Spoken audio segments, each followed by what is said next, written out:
Can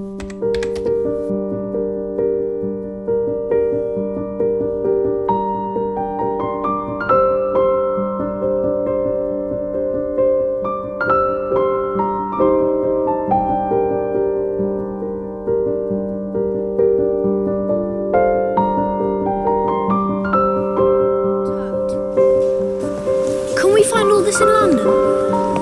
If you know where to go.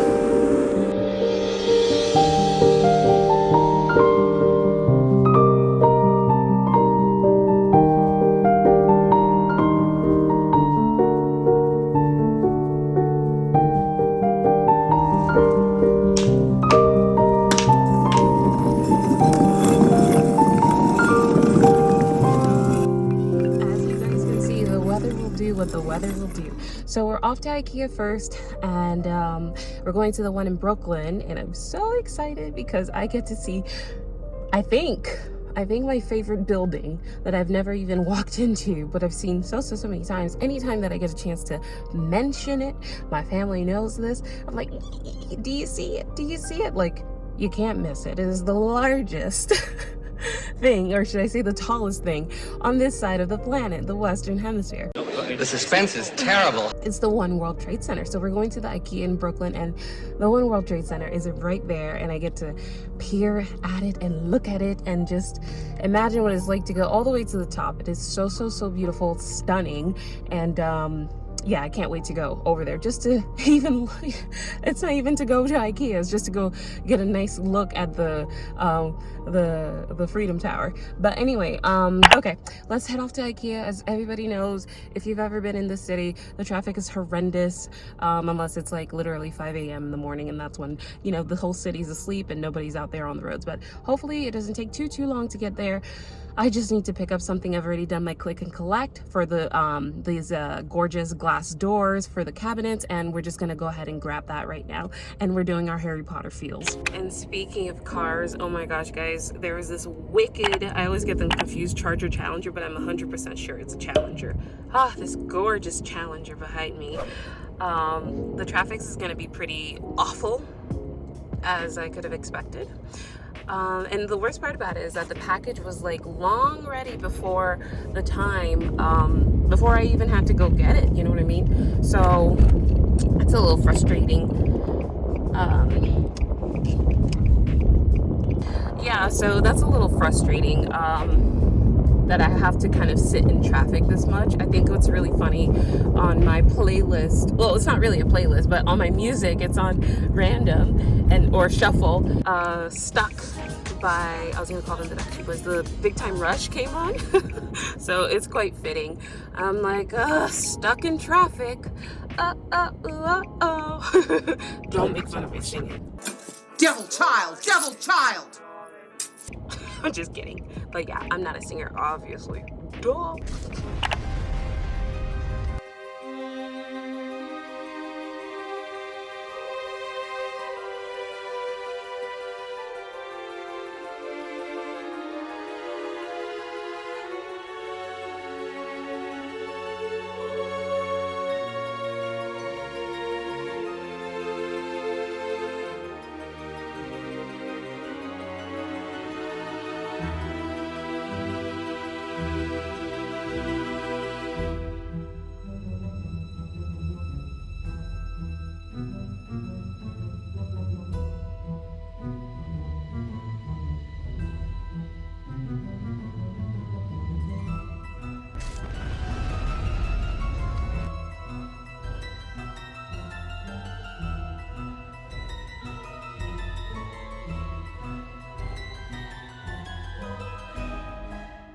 So I made it.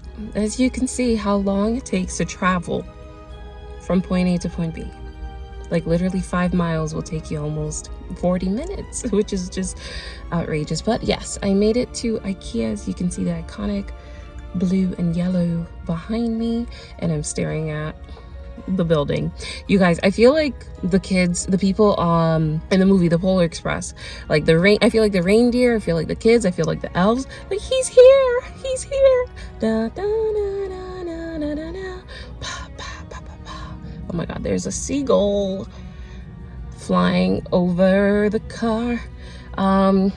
Yeah, but I have a perfect view of the tower. Yeah, I don't know. Oh my god, it's kind of a little scary. These seagulls are just circling. I wish I could show you here, maybe. But yeah, as you can see, the tower's right over there, which is so cool. So that's size Manhattan, and I'm still in Brooklyn. I haven't crossed the huge water. And the moment that I say that I'm going to show you guys the seagulls, they stop flying, which is good for me. Maybe I could make my escape right now out of the car.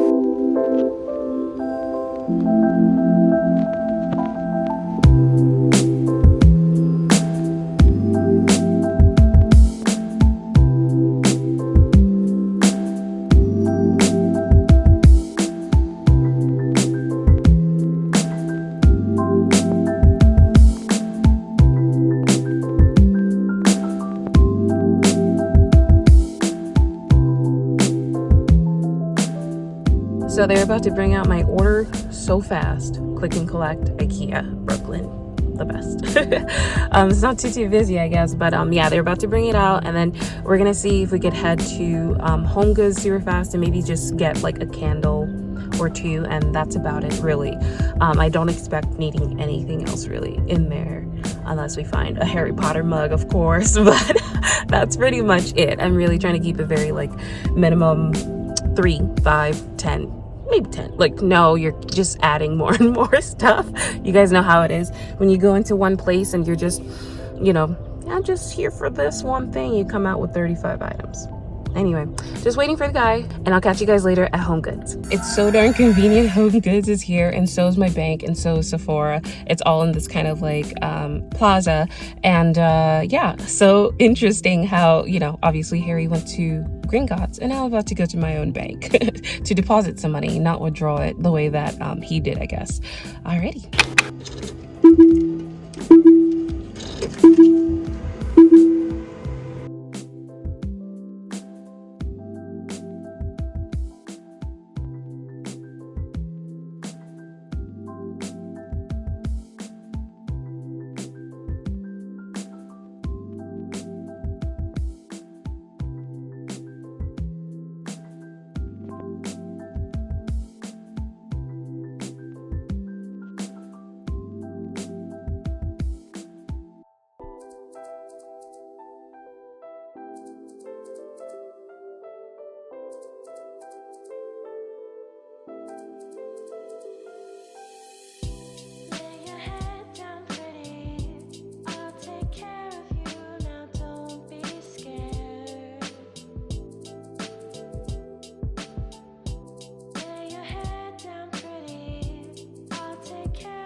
That's the truth.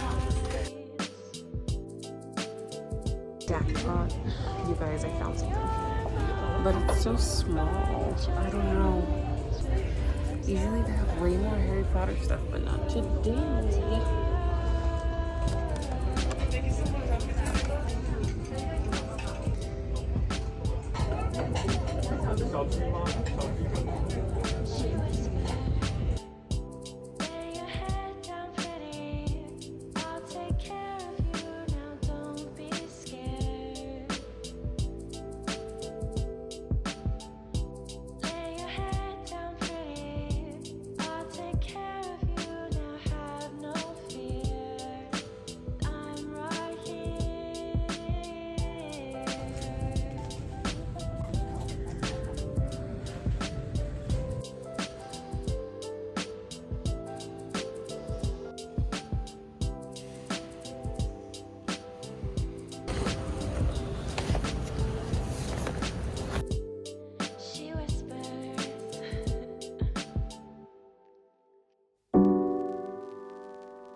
Alrighty, car is parked. Whew.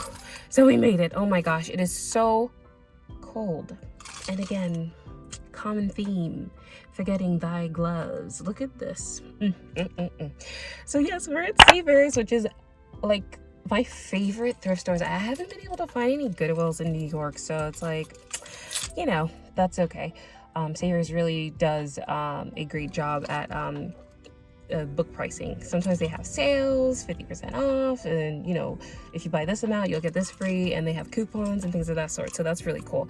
Oh my gosh, it is so cold. I don't know what the temperature is right now, but it's absolutely freezing, and I'm glad I have my orange coat with me so that I can protect myself. It's so fun driving around on Saturdays. I think that is so cool, especially in New York. You have a lot of like Jewish concentrated neighborhoods, so you're always seeing the different Jews walking to temple. I don't know if it's Ashkenazi or I don't know the differences. I'm not Jewish, but yeah, it's just so cool. It's like they have purpose, Tradition! and they're going to temple, and it's like, oh yeah, today's Saturday. So I absolutely love that. It's absolutely beautiful, and I'm like, right on.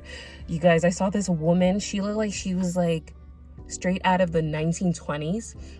She was like wearing this super long fur coat. I was like, is that mink or rabbit? Are you Cruella de Vil's best friend? Anita, darling. She really looked like she was like,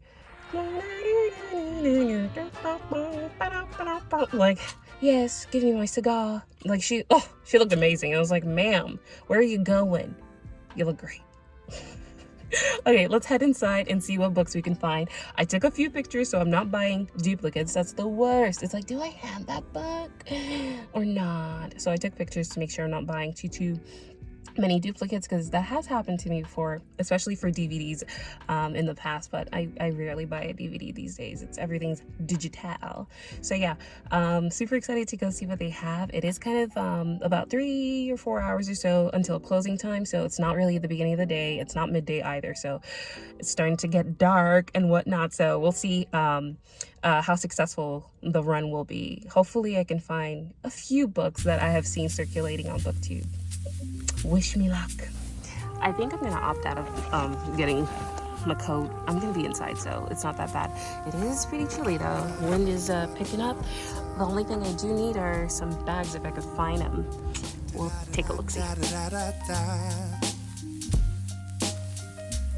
It don't even matter if today was the worst day. Just remember what your kin say. That we breathe in, breathe out, and we breathe in, just breathe out. It don't matter what you do, who you see, who you.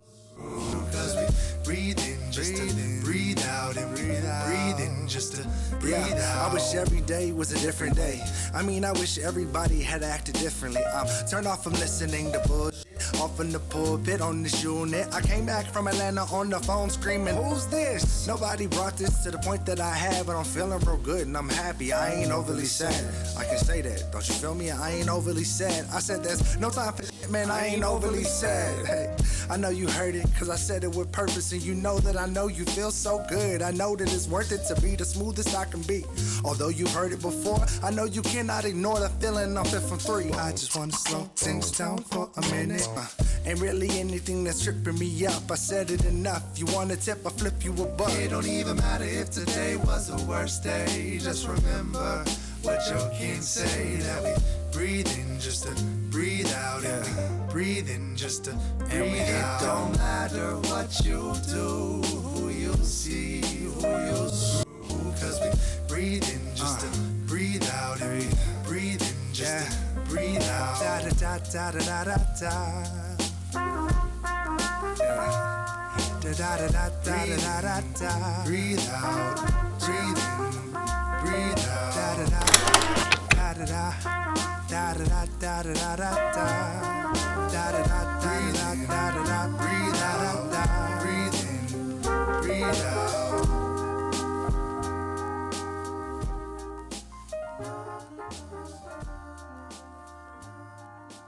Not quite sure why I'm still out here filming.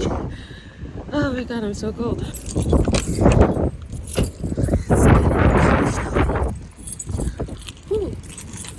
cold.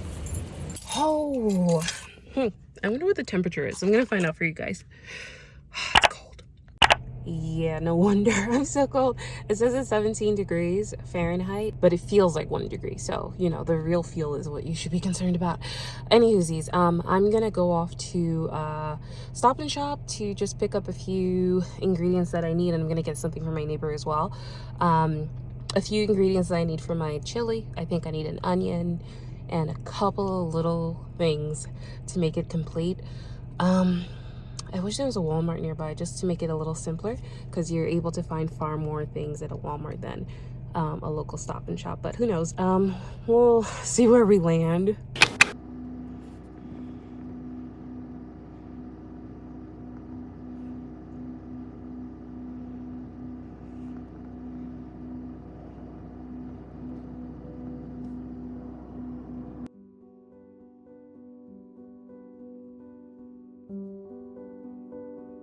Alrighty guys, so I made it home nice and safe and sound. It was so darn freezing out there.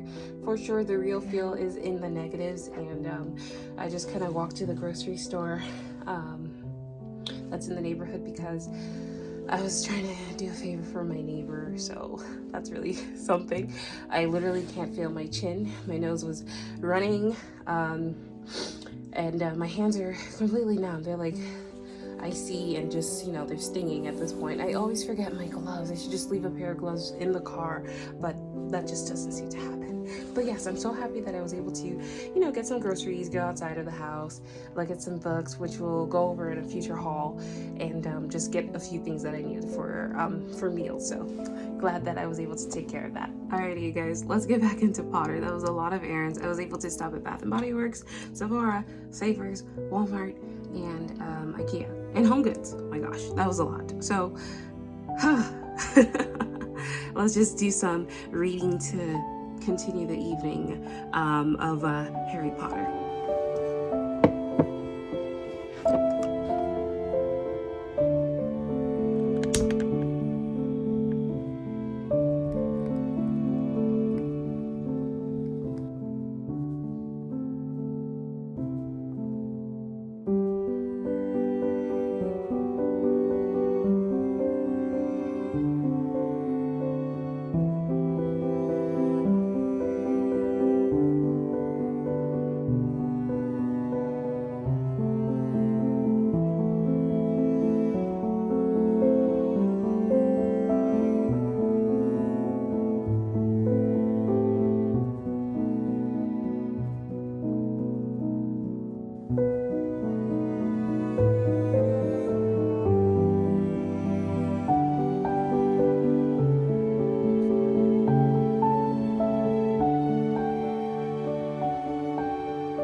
Okay guys, so I've been reading, of course, and I am rereading the Diagon Alley section, a part that I did not get to last time. This is crazy. So I'm thinking this person that Harry is speaking to has to be Malfoy. Draco Malfoy. Something about the air and the way that they're fast in speech, the way that, you know, J.K. Rowling is writing this, and the way this boy is saying father blah blah blah, and I would bully him to go get me this and that. It just sounds like a spoiled rich kid, and I'm like, who is this?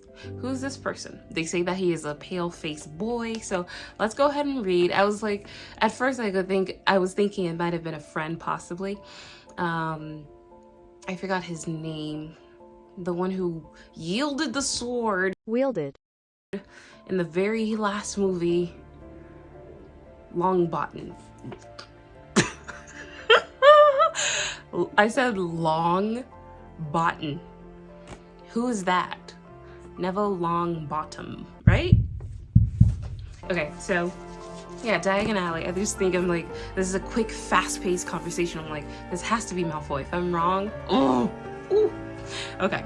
So they just, you know, finished their little venture. Hagrid and Harry just finished their venture at Gringotts. Those goblins are so nasty. Ugh, they really are. Hagrid's like, oh, you know, I just want to pop into the leaky cauldron for a little pick-me-up because those like whizzing fast carts, you know, the ones that are like take you all over the place into your vault and whatnot, they're a little bit nauseating, and they were taking a ride. So Hagrid went to the leaky cauldron, I guess, for a drink, for a little pick-me-up, and Harry is going, all these H's, Harry, Hagrid, Hogwarts. So Harry is going to Madame Malkin to go get fitted for his Hogwarts robe, his uniform. Okay, so you guys, let's go. If this is Malfoy, I'm gonna be so happy. It's like, geez, is he the first student that Harry interacted with? Oh my gosh. Okay, so Madame Malkin was a squat, smiling witch dressed all in mauve, so purple, somewhat. Hogwarts, dear? She said when Harry started to speak. Got the lot here. Another young man being fitted up just now. In fact, in the back of the shop, a boy with a pale, pointed face was standing on a footstool while a second witch pinned up his long black robes. Madame Malkin stood Harry on a stool next to him, slipped the long robe over his head, and began to pin it to the right length. Hello, said the boy. Hogwarts too? Yes, said Harry. My father's next door. It's just that sound. My father's next door. Father. Like, I'm like, even though I don't know, I would just feel like it's Malfoy. Let's continue. Sorry if my accent is going in and out. It's horrendous. My father's next door buying my books and mother's up the street looking at wands, said the boy. He had a bored, drawling voice. Then I'm going to drag them off to look at racing brooms. I don't see why first years can't have their own. I think I'll bully father into getting me one, and I'll smuggle it in somehow. Like, the outrage. Like, who do you think you are, kid? Anyway, Harry was strongly reminded of Dudley. Me too. Have you got your own broom? The boy went on. No, said Harry. Play Quidditch at all? No, said Harry again, wondering what on earth Quidditch could be. I do. Father says it's a crime if I'm not picked to play for my house, and I must say I agree. Know what house you'll be in yet? No, said Harry, feeling more stupid by the minute. Well, no one really knows until they get there. Oh, I should know this. I've seen the movie, but I can't recall right now. Did they, you know, I don't remember a Madame Malkin scene. I really don't.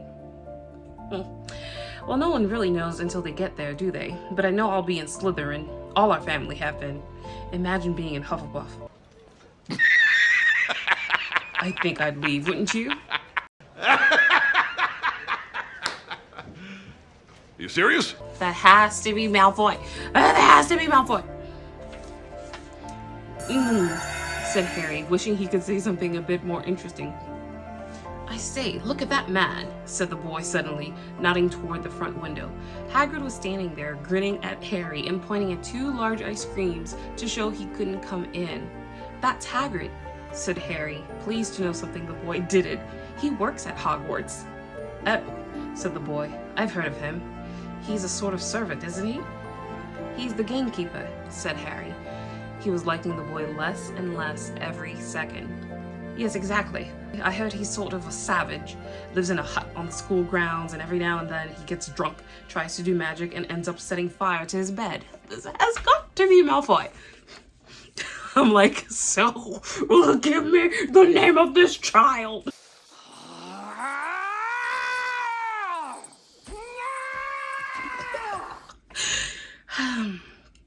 I think he's brilliant. There goes the lion's heart of a Gryffindor right there. I think he's brilliant, said Harry coldly. Do you? Said the boy with a slight sneer. Why is he with you? Where are your parents? They're dead, said Harry shortly.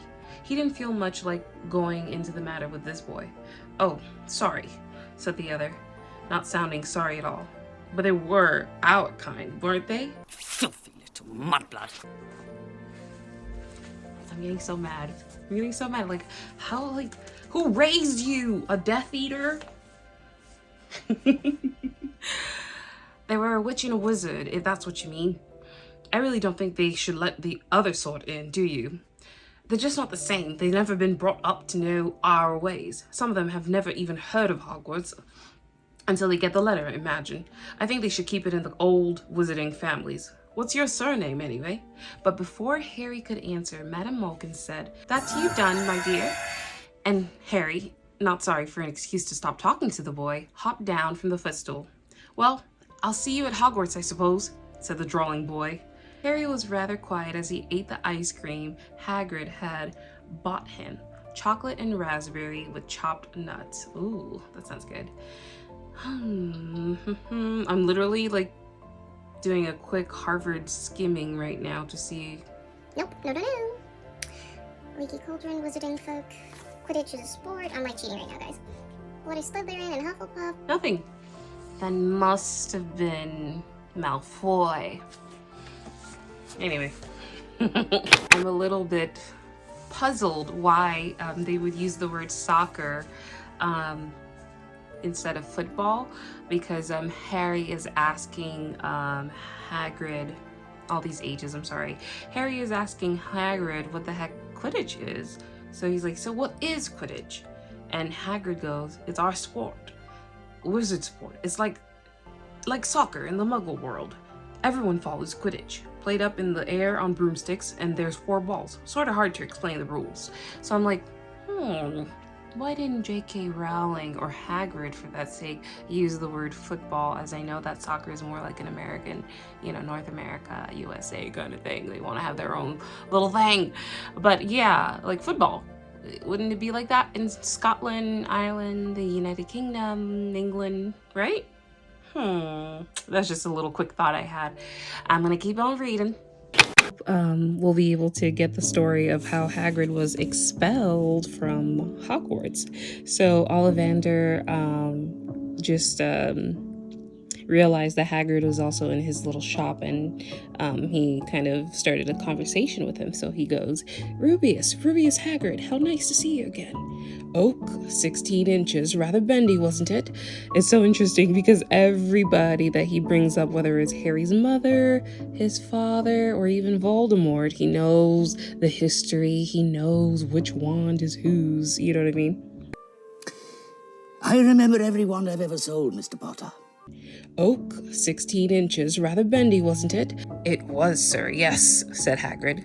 "Good wand, that one, but I suppose they snapped it in half when you got expelled," said Mr. Ollivander, suddenly stern. Yes, they did, yes," said Hagrid, shuffling his feet. "I've still got the pieces, though," he added brightly. "But you don't use them," said Mr. Ollivander sharply. "Oh, no, sir," said Hagrid quickly. Harry noticed he gripped his pink umbrella very tightly as he spoke. Said Mr. Ollivander, giving Hagrid a piercing look. "Well now, Mr. Potter, let me see." He pulled a long tape measure with silver markings out of his pocket. "Which is your wand arm?" Well, I'm right-handed," said Harry. "Hold out your arm, that's it." He measured Harry from shoulder to finger, then wrist to elbow, shoulder to floor, knee to armpit, and round his head. As he measured, he said, "Every Ollivander wand has a core of a powerful magical substance, Mr. Potter. We use unicorn hairs, phoenix tail feathers, and the heartstrings of dragons. No 2 Ollivander wands are the same, just as no 2 unicorns, dragons, or phoenixes are quite the same. And of course, you will never get such good results with another wizard's wand." Harry suddenly realized that the tape measure, which was measuring between his nostrils, was doing this on its own. Mr. Ollivander was flitting around the shelves, taking down boxes. "That will do," he said, and the tape measure crumpled into a heap on the floor. "Right then, Mr. Potter, try this one. Beechwood and dragon heartstring, 9 inches, nice and flexible. Just take it and give it a wave." Harry took the wand and, feeling foolish, waved it around a bit, but Mr. Ollivander snatched it out of his hand almost at once. No, definitely not. "Maple and phoenix feather, 7 inches, quite whippy. Try..." Harry tried, but he had hardly raised the wand when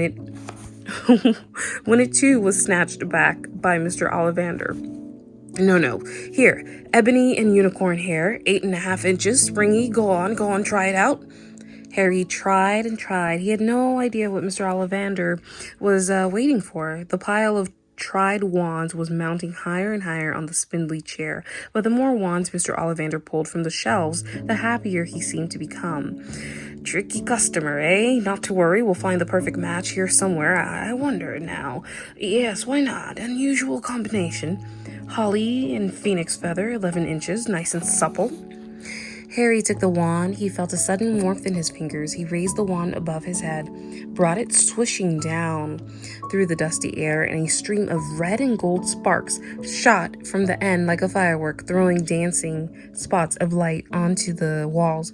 Hagrid whooped and clapped, and Mr. Ollivander cried, "Oh, bravo!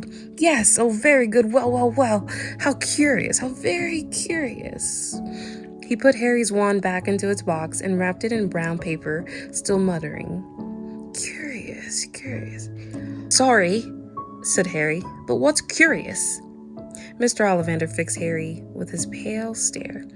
"I remember every wand I have ever sold, Mr. Potter. Every single wand. It so happens that the phoenix whose tail feather is in your wand gave another feather just one other. It is very curious indeed that you should be destined for this wand when its brother, why, its brother." Oh, shoot! Oh, no. Stop. Stop. His brother gave you that scar? Harry swallowed. I would have swallowed too. What the heck? Oh, no. Let's keep it going.